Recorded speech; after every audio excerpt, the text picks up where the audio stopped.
Unless this country moves again, this state won't move. I don't care what happens in Indiana by itself unless the rest of the country is going ahead. Who buys the products of General Motors? Not the citizens of Indiana, the citizens of the United States.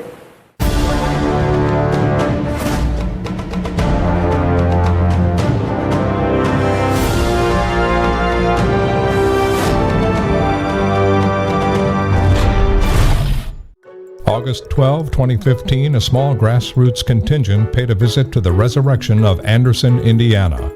This pilgrimage to a city on the mend and in successful rehabilitation was a discovery mission to learn how a city which lost so much found a way to return from the dead.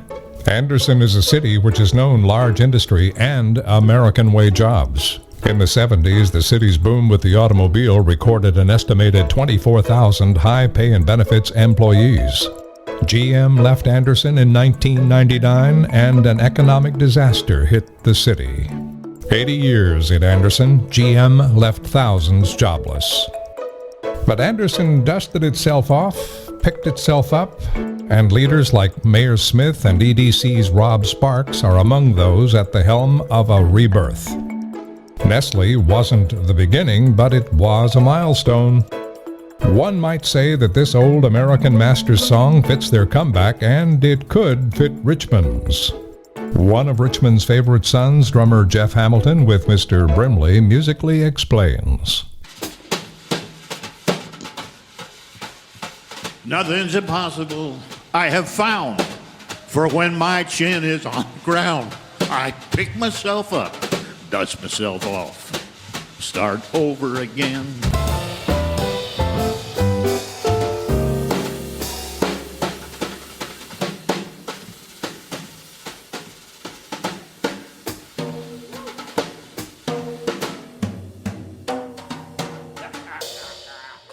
Today in the city of Anderson, we find the home of Delco Remy Division. Indiana Business Journal's Anthony Shettle wrote and said it as well as, if not better than anybody, in this report, which appeared in the Indiana Economic Digest in 2005. Consider how this compares to and contrasts with Richmond. It's high time we started looking at things differently, said Mayor Kevin Smith, who took office in January of 2004 and remains as Anderson's mayor. The past is gone, it's not coming back. We need an economic development plan that reflects that. When this story was written in 2005, Mayor Smith had added a position to market Anderson to outside companies. The city, Smith said at that time, needs a makeover if it's going to attract outside investment. Anderson could no longer afford to wait for companies to come calling. Anderson's population plummeted from over 70,000 to less than 56,000 in 2015. In the same time, the city has seen several billion in annual wages evaporate, along with millions in annual tax revenues and billions in annual production output. It's been a slow, painful death in Anderson, and that can make the transition to a new economy more difficult. And now to the highlight of our summit meeting in Anderson, with some of the most accommodating hosts one could ever hope for. It was on the premises of the flagship enterprise, and we were hosted by Mr. Chad Pigg, Project Specialist, Corporation for Economic Development of Anderson. Also giving freely of time was Mr. Corey Sharp, Director of Purdue University, Anderson Statewide Technology. Mr. Rob Sparks, Executive Director, Anderson, Madison County Corporation for Economic Development. Charles E. Staley, President and CEO of Flagship Enterprise, related to us that when they lost General Motors. Well, so General Motors, we were sort of a one-horse town.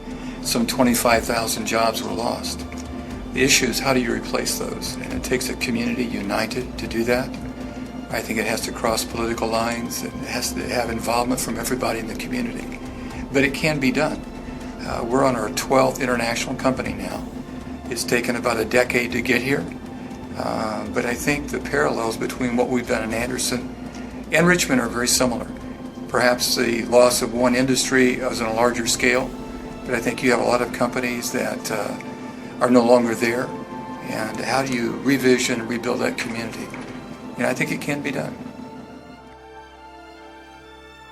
One of our biggest challenges is to have more technology available for our students. So a part of this project is we're developing a community makerspace that's used as a lab facility for Purdue Polytechnic students here in Anderson, but also as a space for community members to come in and learn how to use technology such as CNC, 3D printing, fabrication equipment, sewing equipment, those kinds of technologies that can be cost prohibitive for an individual.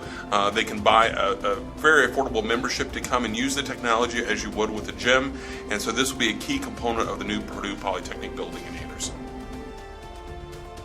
When you think about reimagining a community, one of the issues that most communities have to deal with that have had a legacy of manufacturing are how do you deal with some of these brownfield redevelopments. This legacy manufacturing that leaves these, in many cases, these very large buildings that need to be repurposed, and in some cases the subsurface environmental issues need to be dealt with.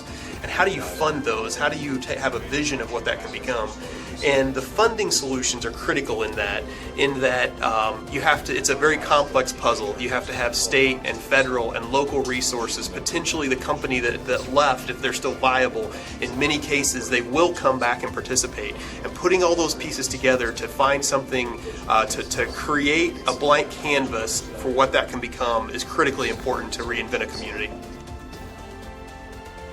With economic development today, we got like 10,000 communities vying for jobs across the country, and we always try to approach it from an aspect of every lead is one that we should try for, no matter what industry, no matter what sector or what type of business and how large or how small, and try to give a real competitive advantage to move into the region.